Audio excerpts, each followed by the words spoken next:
Diamonds, Eramallur, Vadathala. Keralam അതിദാരിദ്ര്യമുക്ത സംസ്ഥാന പ്രഖ്യാപനത്തിൽ CPM fort Kochi local committee പായസ വിതരണം നടത്തി. കേരളം അതിദാരിദ്ര്യമുക്ത സംസ്ഥാനമായി പ്രഖ്യാപിച്ചതിന്റെ ആഹ്ലാദത്തിന്റെ ഭാഗമായി CPIM ഫോർട്ട് കൊച്ചി ലോക്കൽ കമ്മിറ്റിയുടെ നേതൃത്വത്തിൽ പായസ വിതരണം നടത്തി. കൗൺസിലർ ബെനഡിക്ട് ഫെർണാണ്ടസ് ഉദ്ഘാടനം ചെയ്തു.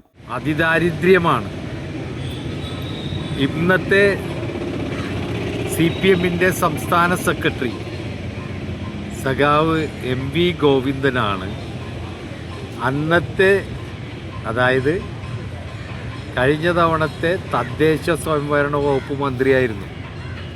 ഇതൊരു ദീർഘവീക്ഷണത്തോടെ എടുത്തോട്ടുള്ള ഒരു കാഴ്ചപ്പാടിൻ്റെ ഭാഗമാണ്. അന്നാണ് അതിദാരിദ്ര്യരെ നമുക്ക് എങ്ങനെ കേരളത്തിൽ ഇല്ലാണ്ടാക്കാൻ കഴിയും. നോക്കൂ, എത്ര സമ്പന്ന രാജ്യങ്ങളൊക്കെ ഉണ്ടായാലും. CPIM local secretary clay Stephen അധ്യക്ഷത വഹിച്ചു. News bureau, fort Kochi.